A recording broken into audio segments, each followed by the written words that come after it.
Students, चले आज की क्लास में डिफाइनिंग क्लास की जानकारी लेते हैं।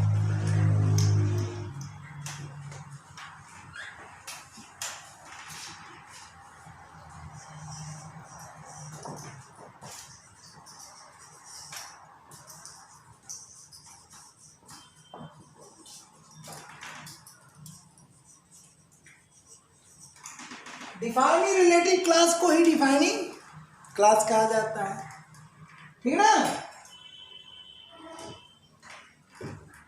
Oblique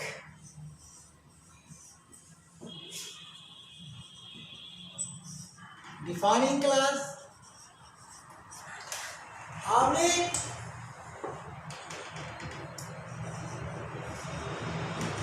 restrictive class,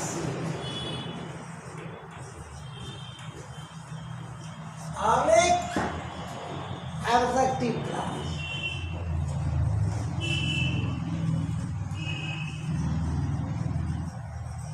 okay,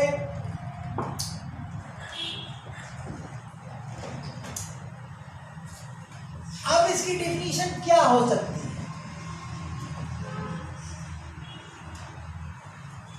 definition क्या हो सकती है?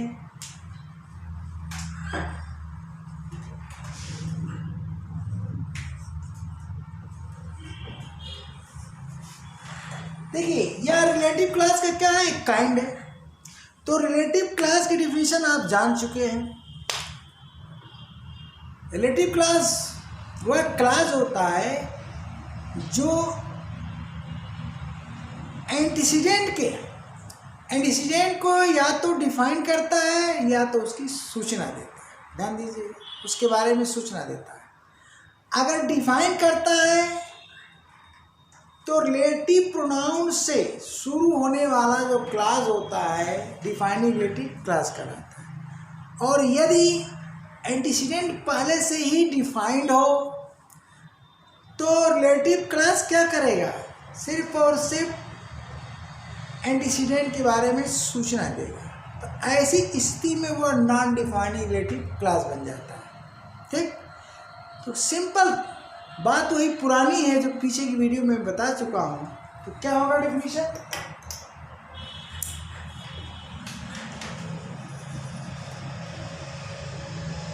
अ relative class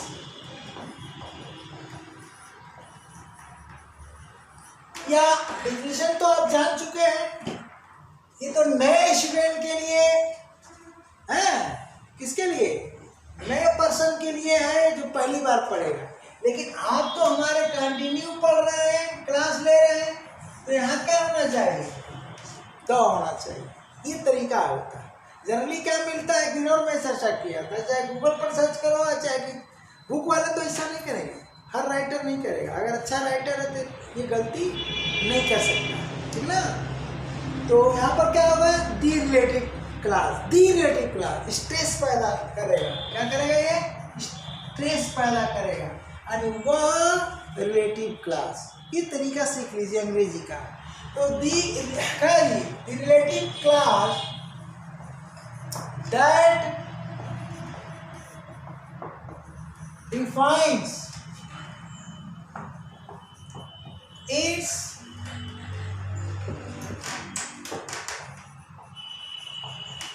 antecedent is called a defining relative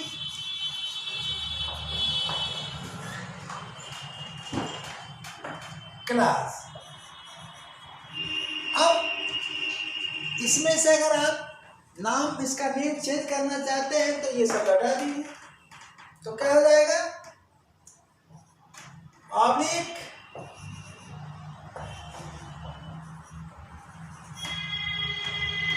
defining class. जब आप रिलेटिव क्लास के चैप्टर में ही पढ़ रहे हैं और यहीं पर ये मिलेगा, पूरे इंग्लिश लैंग्वेज में कहाँ मिलेगा? सिर्फ और सिर्फ यहीं पर मिलेगा और अन्यत्र कहीं नहीं। तो आप रिलेटिव शब्द हटा सकते हैं। तो क्या हो जाएगा? Defining relative class. इसे क्या कहते हैं भैया? रिस्ट्रिक्टिव क्लास भी कहा जाता है। अब इसकी जो चर्चा में क्या पीछे की वीडियोस में कर चुका हूँ, जहाँ से रिलेटिव प्रोनाउन शुरू हुआ है वहाँ से स्टार्ट करिएगा। यानी जो रिलेटिव क्लास की वीडियो है उसको देख लीजिएगा, चर्चा किया हूँ क्यों रिस्ट्रिक्टिव होता है, कॉमा का प्रयोग नहीं होता है। जब डिफाइन करेगा तो कॉमा का प्रयोग नहीं होगा एडिशन के बाद, उसे किसमें सीमाओं में रखा जाएगा। जैसे कॉमा का प्रयोग करते हैं तो क्या होता है, वो सीमा से बाहर चला जाता है, यानी उसे आप स्वतंत्रता दे देते हैं। रिस्ट्रिक्ट का मतलब क्या होता है, प्रतिबंधित करना, ठीक ना। तो कॉमा लगा है तो प्रतिबंधित नहीं है, तब सेपरेट हो गया दोनों क्लास। क्या हो गया, दोनों क्लास स्वतंत्र हो गया। अब कॉमा नहीं लगा है इसका मतलब प्रिंसिपल क्लास से के बाद होने वाला प्रयुक्त होने वाला क्लास क्या अलग नहीं है, यानी स्वतंत्र नहीं है, अर्थात दूसरा जो क्लास है प्रिंसिपल क्लास पर निर्भर करता है। तो कॉमन बात है, यही बात बार बार मैं बता भी रहा हूँ कि धीरे धीरे आपको क्या हो जाएगा, ये तो सारी चीज़ें क्या हो जाएगा मौखिक रूप से याद हो जाएगा। अगर आप हमारी वीडियो को 2 4 6 बार आप देख लो तो नोट भी बनाने की जरूरत नहीं पड़ेगी, लेक्चर से ही सब कुछ क्लियर हो जाएगा।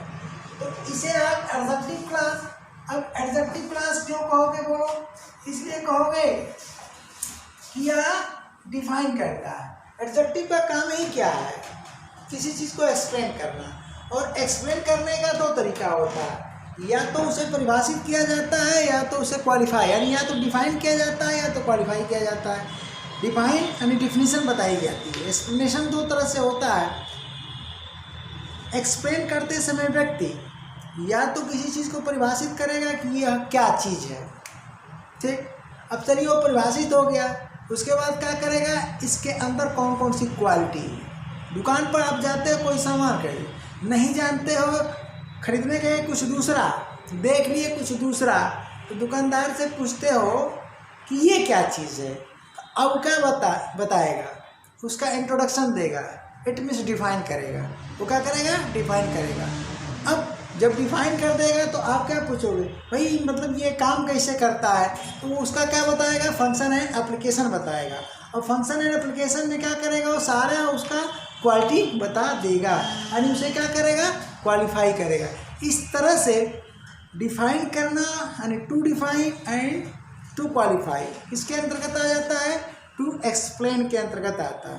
तो एक्सप्लेन करने का 2 मेथड है, एक डिफाइन करके, एक क्वालिफाई करके, ठीक ना। तो यहाँ क्वालिफाई नहीं करना है, आपको डिफाइन करना है, ठीक है ना। अब डिफाइन में आपको डिफिनीशन बतानी होगी, यही कारण है इसे एडजेक्टिव क्लास भी कहा जाता है। क्या कहा जाता है, एडजेक्टिव क्लास भी कहा जाता है। अब चलिए, ये तो इसकी डिफिनीशन हो गई। अब इसके पहले हम क्या एंटीसीडेंट के बारे में बता चुके हैं, उसके पूर्व क्या बता चुके हैं, डिफाइनिंग क्लास और नॉन डिफाइनिंग क्लास दोनों का स्ट्रक्चर, सेंटेंस स्ट्रक्चर हम दे चुके हैं। तो कम से आपको आना पड़ेगा यहाँ पर। अब यहाँ क्या है, आपको कंजक्शन की लिस्ट देना है। अब कंजक्शन कौन सा प्रयुक्त होगा भैया, यहाँ पर रिलेटिव प्रोनाउन, ये भी मैं चर्चा कर चुका हूँ कि यहाँ पर रिलेटिव एडवर्ब्स का भी प्रयोग होता है और बताया भी था, लेकिन चैप्टर आपका क्या है, प्रोनाउन का है, तो हम यहाँ पर रिलेटिव एडवर्ब की चर्चा नहीं करेंगे, बल्कि केवल रिलेटिव प्रोनाउन की चर्चा करेंगे। तो लिस्ट तो मैं दे दिया हूँ। अब डिफाइनिंग क्लास को स्टार्ट करने वाला कौन कौन सा कंजक्शन होते हैं, तो ध्यान दीजिएगा। यहाँ पर खास बात मैं बताने जा रहा हूँ, रिलेटिव जो प्रोनाउन है वो प्रोनाउन का फंक्शन तो देगा ही, साथ साथ क्या करेगा, कंजक्शन का कार्य करेगा। क्या करेगा, कंजक्शन का कार्य करेगा। तो खास बात इस वीडियो में आपको ये नोट करनी पड़ेगी। क्या नोट करनी पड़ेगी, नोट क्या करनी पड़ेगी, रिलेटिव प्रोनाउन के बारे में, ठीक ना। तो देखिए,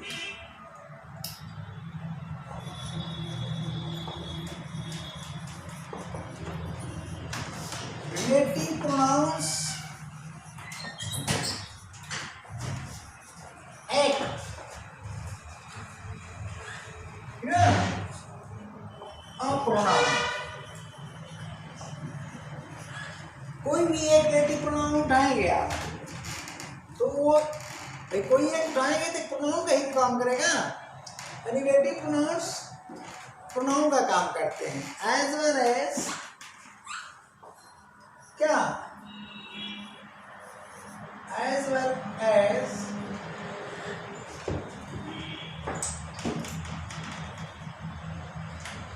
कौन सा, कंजक्शन। हम यहाँ पर केवल कंजक्शन की बात करेंगे। किसकी बात करेंगे, अब कंजक्शन। तो मीनिंग कहाँ से लेना है आपको, यहाँ से पीछे से। रिलेटिव प्रोनाउंस कंजक्शन के साथ साथ प्रोनाउन का काम करते हैं, ध्यान दीजिएगा। मीनिंग एज वेल एज के बाद से शुरू होती है, पहले से नहीं, इस शब्द से शुरू होती है। अब सवाल ये उठता है कि कंजक्शन, तो कंजक्शन कौन होंगे भाई। डिफाइनिंग क्लास में हम नोट दिखा रहे हैं, डिफाइनिंग क्लास के भीतर नहीं, हम किसके बारे में दे रहे हैं आपको, रिलेटिव प्रोनाउन के बारे में। तो जब डिफाइनिंग क्लास के स्टार्ट करेंगे तो कंजक्शन कौन कहलाएंगे, सबार्डिनेट कंजक्शन। और जब नॉन डिफाइनिंग क्लास को स्टार्ट करेंगे तो क्या कहलाएंगे, कोऑर्डिनेटिंग कंजक्शन। तो इस तरह से देखिए,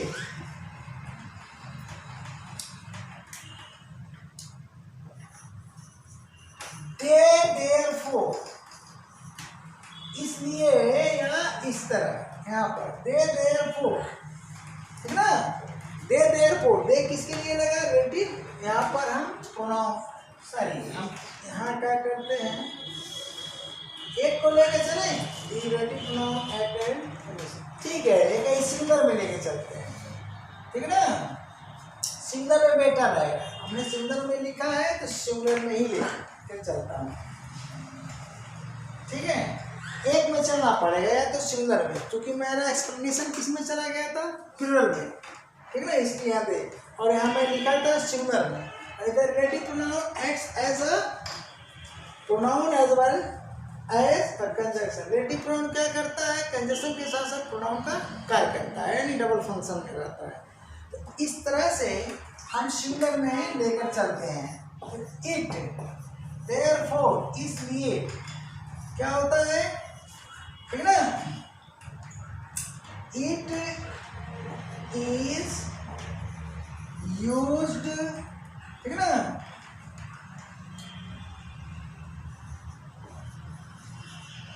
either or, used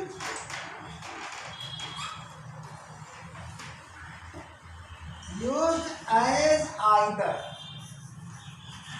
used as either or subordinating conjunction, subordinating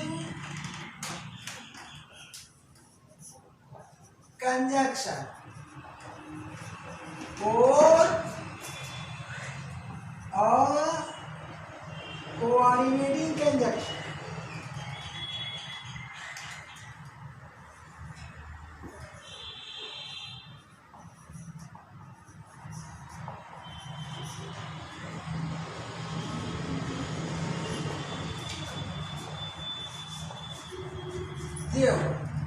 क्या भाई, कहाँ पर कोऑर्डिनेटिंग, हाँ ठीक है, कोऑर्डिनेटिंग, हाँ कोऑर्डिनेटिंग कंजक्शन। अब देखिए खास बात क्या है यहाँ पर, यहीं पर डिफाइनिंग क्लास और नॉन डिफाइनिंग क्लास का चयन हो जाएगा। पहली बात तो आप जाने कि रिलेटिव जो प्रोनाउन है हमारा, प्रोनाउन के साथ साथ, हाँ प्रोनाउन के साथ साथ इसका मतलब उल्टा हम कहेंगे कंजक्शन का कार्य, ठीक ना, यानी कंजक्शन के साथ साथ प्रोनाउन का भी काम करता है। तो इसलिए यह यूज होता है कौन, रिलेटिव प्रोनाउन या तो सबऑर्डिनरी कंजक्शन किसी सबऑर्डिनरी कंजक्शन के रूप में, या कोऑर्डिनरी कंजक्शन। अब अगर यह रिलेटिव प्रोनाउन डिफाइन करेगा अपने एंटीसीडेंट को, तो क्लास कौन सा बनेगा? डिफाइनिंग रिलेटिव क्लास बनेगा। इसका मतलब कि ये सबऑर्डिनरी कंजक्शन का कार्य करेगा। ओके, अब यदि डिफाइन नहीं करता है, केवल सूचना देता है, जैसा कि मैं डेफिनेशन में बता चुका हूं, ठीक ना, तो क्या करेगा? नॉन डिफाइनिंग रिलेटिव क्लास को स्टार्ट करेगा। तो इसका नाम क्या हो जाएगा? कोऑर्डिनेटिव कंजक्शन पड़ जाएगा, ठीक ना। अब इसकी चर्चा तो हम करेंगे नॉन डिफाइनिंग में। अब हम मेन पॉइंट पर आते हैं। कहाँ आते हैं? Main point. अब मेन पॉइंट यह है कि डिफाइनिंग क्लास को स्टार्ट करने वाला रिलेटिव प्रोनाउन क्या कहलाएगा? भाई सबऑर्डिनेटिव कंजक्शन कहलाएगा, डबल फंक्शन में है, ठीक ना। तो कौन कौन से हैं सबऑर्डिनेटिव कंजक्शन यहाँ पर होंगे, कौन कौन से रिलेटिव प्रोनाउन होंगे जो यहाँ पर किसका काम करेंगे? इसका काम करेंगे सबऑर्डिनेटिव कंजक्शन। तो यहाँ पर हम रिमार्क कर देते हैं। क्या कर देते हैं? रिमार्क कर दिया। चलिए अब यहाँ हियर क्या पढ़ रहे हैं आप? डिफाइनिंग रिलेटिव क्लास, कहीं नॉन डिफाइनिंग मत पहुंच जाइएगा। तो हियर हु, ध्यान दीजिएगा, हु, उसके बाद whom, उसके बाद whose, ठीक है। अब लिस्ट से अगर हम मैच कराएंगे तो उसमें व्हाट भी दिया गया। अब व्हाट के बारे में हम विशेष जानकारी देंगे आपको, ठीक ना, कि व्हाट से जब आप स्टार्ट करोगे तो क्या कहोगे। आज चर्चा नहीं करेंगे, ठीक ना, क्योंकि अगर चर्चा कर देंगे तो मामला फंस जाएगा, फिर वही वीडियो लंबी वाली, ठीक ना बात। अब चलते हैं, व्हाट तो छोड़ देते हैं। व्हाट क्यों नहीं इस लिस्ट में है, इसका उत्तर हम देंगे आपको, ठीक ना। और व्हाट पर अलग से एक वीडियो बनेगी, बहुत बड़ी नहीं, छोटी ही रहेगी, ठीक ना। अब चलिए, अब क्या हो गया? आपका रीच हो गया, ठीक। इसके बाद लिस्ट में क्या था? दैट था, और उसके बाद एस था। तो इतने जो है रिलेटिव प्रोनाउंस क्या करेंगे? तो यहाँ पर हम क्या करते हैं? Here, who, whom, whose, which, that and as। अब काउंटिंग कर लीजिए, 1 2 3 4 5 6, ठीक ना। इसमें व्हाट नहीं आएगा, ठीक। एक्ट एज और सबऑर्डिनेटिव कंजक्शन, सबऑर्डिनेटिव कंजक्शन।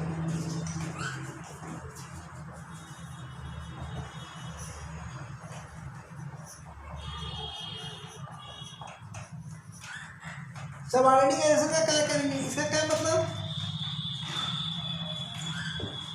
दैट इज, दे, यानी दे किसके लिए? अब दे की मीनिंग तुम देखो, अंग्रेजी तुम्हें सीखना है। अंग्रेजी क्या करना है? आपको जीरो से सीखना है। दे की अंग्रेजी हिंदी क्या है? तुम सदैव वे पढ़ते आए हो, यहाँ निकालो वे हो सकता है, नहीं हो सकता है, ठीक ना। यहाँ दे की जो मीनिंग क्या होगी बोलो? ए हो जाएगी। क्या हो जाएगी? ए। तो दे का मतलब ए भी होता है, और आप केवल दीस का मतलब ए जानते हो, दीस का यहाँ प्रयोग नहीं हो सकता है। तो हमने क्या लिखा? Here, who, whom, whose, which, that and as act as a subordinating conjunction। एक सबऑर्डिनेटिव कंजक्शन काम करते हैं। तो वन टाइम ये कहीं नहीं यूज करोगे, इसलिए क्या लगाया? अ लगाया, ये सब सीख डालो। तो अब क्या हुआ? दैट इज, अर्थात दे, हम क्या लिखने जा रहे हैं? ए स्टार्ट, ये स्टार्ट करते हैं, वे नहीं, ये स्टार्ट करते हैं। इन्हीं के लिए लगा ना दे, तो जब इन्हीं के लिए दे लगा तो वे नहीं होगा, क्या हो जाएगा, ए हो जाएगा। They start the defining relative class. किसको स्टार्ट करते हैं, बोलो, डिफाइनिंग रिलेटिव क्लास। सीधा सीधा, यानी जो डिफाइनिंग रिलेटिव क्लास का स्ट्रक्चर दिया हूँ वहाँ पर नॉन डिफाइनिंग ही दिया हूँ। रिलेटिव प्रोनाउन के स्थान पर आप इन्हीं 6 वर्ड्स का प्रयोग करें। ओके, इसमें वाट का प्रयोग आप कतई भूल करके ही करिएगा। अब इनकी केसेस भी बता चुका हूँ, लिस्ट भी बता चुका हूँ। यहाँ क्या हमको बताना है, एग्जाम्पल देना है। तो शुरू करते हैं, रेडी, एग्जाम्पल। सिस्टम में आएंगे तभी हो पाएगा, एक वीडियो में संभव नहीं है कि सारी चीजों को बता दिया जाए।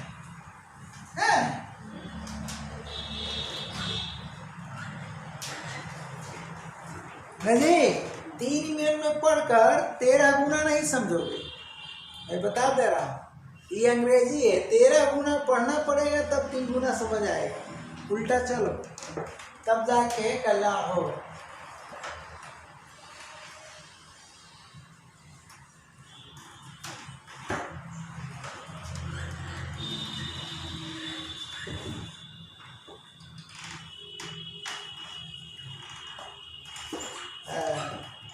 फॉर एग्जाम्पल, ठीक है ना,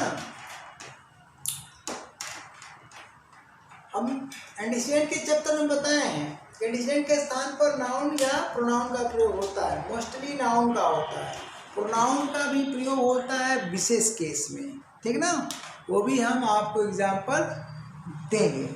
तो शुरू करते हैं, और स्ट्रक्चर का भी ध्यान दीजिएगा कि फर्स्ट स्ट्रक्चर है कि सेकेंड स्ट्रक्चर है। डन है भैया।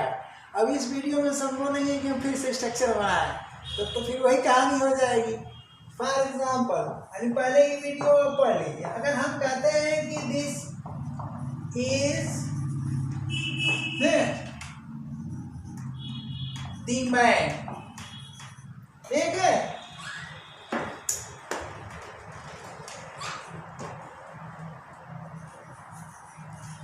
who helped me। अब आपको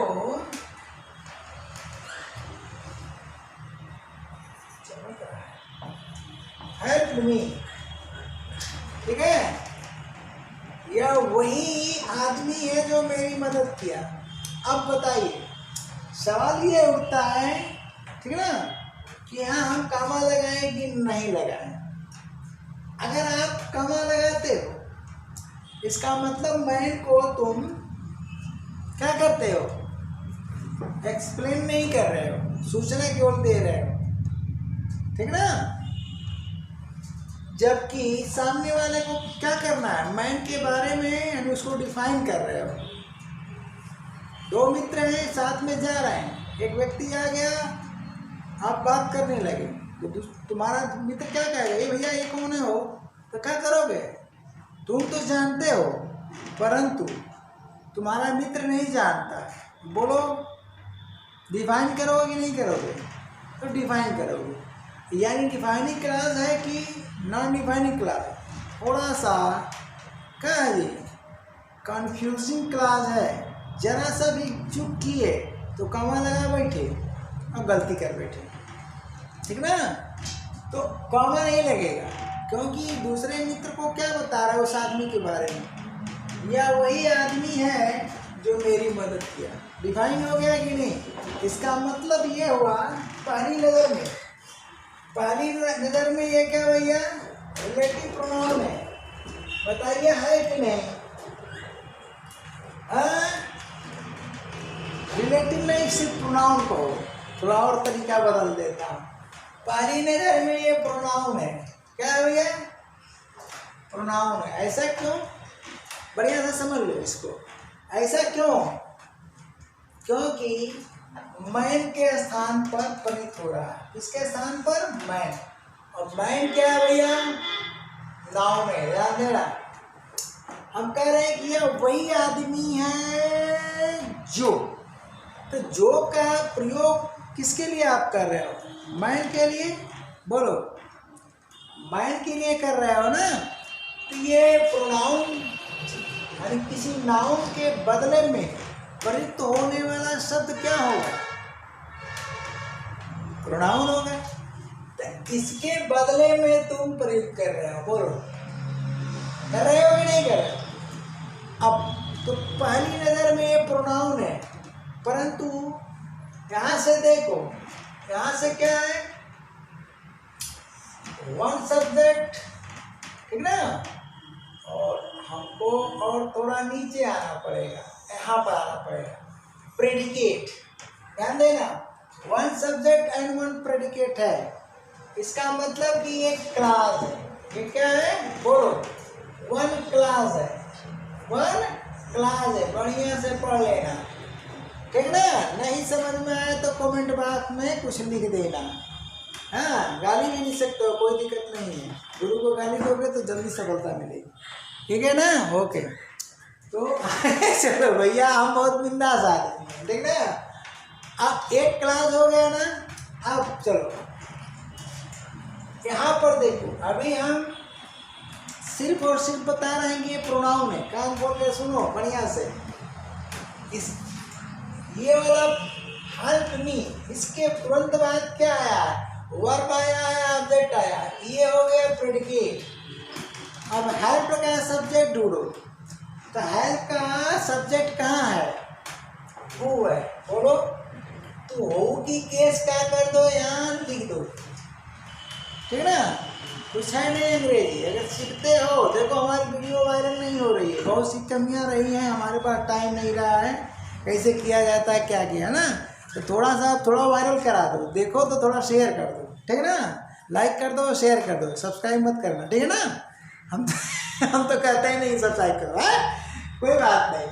आप देखो, तो ये क्या हो गया? हूँ इसका सब्जेक्ट हुआ, तो हूँ की केस लिख दिया, ब्रैकेट में लिख दिया ना। अब बताओ, तो जब ये सब्जेक्ट हो गया कि नहीं, नॉमिनेटिव केस का क्या मतलब? बोलो, सब्जेक्ट के स्थान पर प्रयुक्त है ना। इट मीन्स अनदर क्लास हो गया। खूब बढ़िया से पढ़ लो, एंड अदर क्लास हो गया ना। ये देखो दूसरा क्लास हो गया। अभी क्लास का चैप्टर पर हम वीडियो बनाएंगे, बहुत मस्त हो जाओगे एकदम। लेकिन उसका ये क्या है? ट्रेलर है भैया, देख लो, इंतजार करो, ठीक है ना। अब दो क्लास हो गए ना, ओके। तो दो क्लास हो गए, तो पहला क्लास हमारा प्रिंसिपल क्लास तो होगा ही, पीसी होगा ना, होगा। अब दूसरा जो क्लास को हमको डिसाइड करना है, तो दूसरा क्लास को डिसाइड करना है कि ये एससी है कि क्या है, सीसी यानी सबऑर्डिनेट क्लास है कि कोऑर्डिनेट क्लास। तो मैं ऊपर बता चुका हूँ, डिफाइनिंग क्लास है तो एडजेक्टिव क्लास है। जब एडजेक्टिव क्लास है तो सबऑर्डिनेट क्लास, पहले की वीडियो में बताया, सबऑर्डिनेट क्लास होगा। बोलो होगा कि नहीं होगा? अब सवाल ये उठता है कि ये डिफाइन कर रहा है कि नहीं डिफाइन कर रहा है। इसको सवाल ये उठता है कि पहला पीसी है और दूसरा क्लास चाहे जो भी हो, कोई बात नहीं ना, इतना जान लो। जोड़ने वाला शब्द क्या होगा? कंजक्शन होगा, बोलो कंजक्शन होगा। तो जो प्रोनाउन दो क्लास को जोड़ता है वही तो रिलेटिव प्रोनाउन कहलाता है। बोलो, the pronoun that join two clauses is called a relative pronoun. तो हम यहाँ पर क्या करते हैं? आर शब्द बढ़ा देते हैं, ले ठीक है भैया। आरपी, मेरा भी नाम है आरपी सर, ठीक है ना। आर पी सर नहीं लिखा हूँ, नॉमिनेटिव लिख दिया हूँ। तो अब क्या हो गया? R P, okay.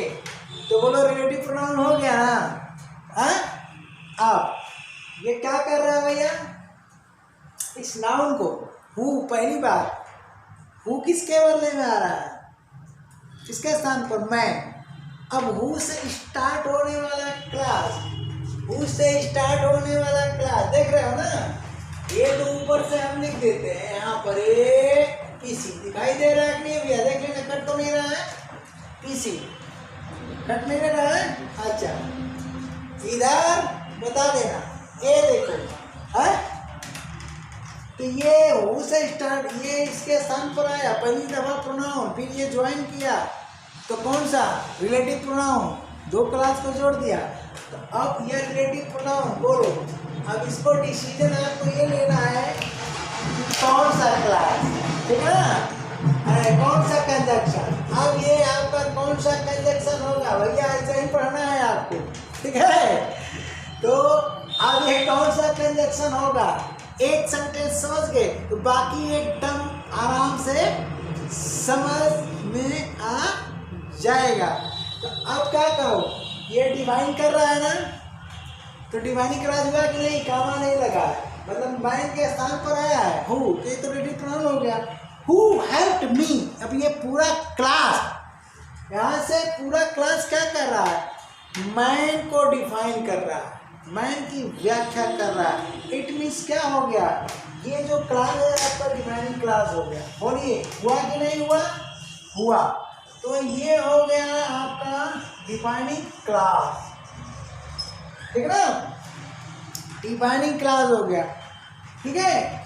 तो डिफाइनिंग जब ये क्लास हो गया, पहले तो आपको डिफाइनिंग क्लास ही समझना है, ठीक है ना, वन बाय वन चलना है। सेंटेंस तो हम दूसरी वीडियो में भी दे सकते हैं धकाधक एकदम, क्योंकि सेंटेंस अगर हम धकाधक देंगे तो ये उड़ जाएगा। तो पहले तो डिफाइनिंग क्लास समझिए, ठीक है ना। अब चलिए इसके बाद क्या हुआ, ये डिफाइनिंग क्लास हुआ, चाहे इसमें डिफाइनिंग रिलेटिव क्लास लिख दीजिए, कोई दिक्कत नहीं, हमने बता चुके हैं। तो ये हुआ डिफाइनिंग रिलेटिव क्लास लिखिए या डिफाइनिंग क्लास लिखिए, ठीक है ना। देखिए डिफाइनिंग क्लास को ही एडजेक्टिव क्लास, ध्यान दीजिएगा, लिख चुका हूँ, ठीक है ना। क्या होता है एडजेक्टिव क्लास, और एडजेक्टिव क्लास किसका काइंड होता है, सबऑर्डिनेट क्लास। किसका काइंड होता है, subordinate class, subordinate class. Step by step चलिए, इसको क्या करते हैं, यस सी, ओके। अब हम इस पीसी को क्या करते हैं, इस पीसी को यहाँ ले आ देते हैं, क्या कर दिया, पीसी का मतलब समझ गए ना, प्रिंसिपल क्लास लिख चुका हूँ, बता चुका हूँ। जब ये सबऑर्डिनेट क्लास हो गया तो इसका क्या है, आरपी सर को क्या कहोगे, रिलेटिव प्रोनाउन को क्या कहोगे, सबऑर्डिनेटिंग कंजंक्शन, क्या कहोगे, सबऑर्डिनेटिंग कंजंक्शन, यानी इसको यहाँ लगा देते हैं। तो पीसी प्लस क्या किया, सबऑर्डिनेटिंग कंजंक्शन है, यहाँ 60 में लिख देता हूँ, उसके बाद प्लस कर दिया, समझ गए कि नहीं। तो एक पीसी के साथ क्या लगा भैया, एक पीसी के साथ क्या लगा, तो पीसी के साथ है सबऑर्डिनेटिंग का कंजंक्शन द्वारा जुड़ा हुआ सबऑर्डिनेट क्लास। पीसी के साथ क्या है, सबऑर्डिनेटिंग कंजंक्शन द्वारा जुड़ा हुआ सबऑर्डिनेट क्लास। अब सुनिए, मैं क्या सेंटेंस पर गौर करिएगा, ये स्वतंत्र है, इंडिपेंडेंट क्लास होता है। सबऑर्डिनेट क्लास क्यों होता है, इस पर निर्भर करता है, देखिए निर्भर कर रहा है। This is the boy who helped me, यहाँ से कट कर देंगे तो हु हेल्प्ड मी क्या का कोई मतलब नहीं, तो इंटरोगेटिव सेंटेंस बन जाएगा, नहीं मतलब निकलेगा ना। अब चलिए, तो ये निर्भर करता है किस पर ही, प्रिंसिपल क्लास में ये बातें ना लिखी जाती तो इसका कोई मतलब नहीं, इसका मतलब क्या हो गया, सबऑर्डिनेट क्लास हो गया, ठीक है ना। सेंटेंस पूरा आपका क्या हो गया, बोलिए, पूरा सेंटेंस आपका कॉम्प्लेक्स सेंटेंस बन गया, क्या बन गया, कॉम्प्लेक्स सेंटेंस बन गया, ध्यान दीजिएगा। तो ये हो गया कॉम्प्लेक्स सेंटेंस, ओके। अब क्या सीखा आपने, क्या सीखा कि यदि सबऑर्डिनेट क्लास सबऑर्डिनेटिंग कंजंक्शन द्वारा पीसी से जुड़ता है, ये नहीं इससे जुड़ेगा, ये जुड़ेगा, ठीक ना, तो कॉम्प्लेक्स सेंटेंस की रचना होती है। समझाने के लिए तो पीसी को अलग कर दिया गया और सबऑर्डिनेट क्लास को अलग कर दिया, लेकिन वास्तविकता क्या है? वास्तविकता ये है कि सबऑर्डिनेट क्लास यहाँ से शुरू होगा। कहाँ शुरू होगा? यहाँ से शुरू होगा। पहले ही बता चुका हूँ कि ये रिलेटिव प्रोनाउन किसको स्टार्ट करेगा? डिफाइनिंग क्लास को। क्यों? क्योंकि वह कंजक्शन का कार्य करता है। अभी भी दिखा था ऊपर। इसका मतलब ये इसका हिस्सा होगा। तो जो सबऑर्डिनेट क्लास की जो लेंथ होगी यहाँ से यहाँ तक होगी, यानी रियल जो है आपका रियल सबऑर्डिनेट क्लास होगा यहाँ से। सबऑर्डिनेट क्लास कहाँ से कहाँ तक? इस कंजक्शन से लेकर। तो यहाँ पर तो हमने अलग करके लिख दिया इसको, लेकिन जो रियल जो है हमारा क्लास बन रहा है, ध्यान दीजिएगा, इसको लेकर बनेगा, कंजक्शन को छोड़कर नहीं। यानी कंजक्शन किसका हिस्सा? अगले क्लास का। तो हमने डिफाइनिंग से लेकर के यहाँ तक बता दिया। यानी यहाँ पर आप क्या करोगे? बोलो, डिफाइनिंग रिलेटिव क्लास लिख दोगे या केवल डिफाइनिंग क्लास लिख दोगे? तो हम यहाँ पर एक टर्म देते हैं, क्या जी? Defining relative class. ये दे दिया।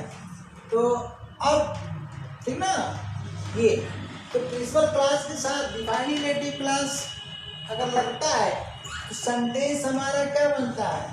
बोलो, हमेशा कॉम्प्लेक्स सेंटेंस बनता है। देखना भैया ये लग है कि नहीं, आ रहा है कि नहीं आ रहा है। तो अगर इस सेंटेंस को समझ गए हो तो बाकी रिलेटिव प्रोनाउन को समझाने में हमें कोई दिक्कत नहीं होगी, ठीक है ना? ये नहीं फटाफट बताया उतना नहीं, क्या मतलब है? कमजोर स्टूडेंट कैसे समझेगा? 3 मिनट में हम क्लास पढ़ा दे रहे हैं, 3 मिनट में हम पूरा टेंशन पढ़ा दे रहे हैं। ये सब बकवास है, मैं बता दे रहा हूँ। मैं किसी का नाम नहीं लूँगा, यूट्यूबर जो भी हो, यूट्यूब पर काम करने वाला, लेकिन छात्र को मैं वार्निंग देता हूँ, ऐसे चैनल से आप दूर रहो। न 2 साल 4 साल 5 साल 7 साल समाप्त हो जाएगा स्टडी करने में, उसके बाद आपका होगा नहीं। अब आप देख लेना इसमें कितना दम है इस वीडियो में। तो इसके बाद नहीं क्लियर होता है तो क्या करना? कमेंट करना। तो आज के क्लास हम यहीं रोकेंगे। अब एक वीडियो आपको बनाएंगे, क्या फिर से किस पर? यूज आप करके या सेंटेंस करके, किस पर? वही जो लिस्ट दिया हूँ ना, हुम कई वीडियो बनेगी, एक में संभव नहीं है भैया। तो हुम का प्रयोग कहाँ? रिलेटिव प्रोनाउन के रूप में। फिर दैट का अलग, दैट तक वीडियो अलग ले लेगा और एज भी ले लेगा, मैं बता दे रहा हूँ। तो नेक्स्ट वीडियो में हम क्या करते हैं आपको क्या प्रोवाइड करेंगे? हु तो हो ही गया, लेकिन फिर से हम दोबारा हु, हुम, हुज, विच एक वीडियो में कोशिश करेंगे निकाल दें। क्योंकि अगर हम जल्दबाजी कर दें तो आपको कुछ नहीं समझ में आएगा, कोई फ़ायदा नहीं होगा। इस वीडियो को आप क्या करिएगा, थोड़ा कई बार रिवर्स करके पूरा देखिएगा, बड़ा आनंद आएगा, ठीक है ना, आगे की वीडियो देखने में। लेकिन अगर ये नहीं समझ में आता है तो आगे की जो भी वीडियो जो है इससे संबंधित एकदम नहीं समझ में आएगा, समझे भैया? तो ठीक है, तो आज का क्लास यहीं तक। Thank you.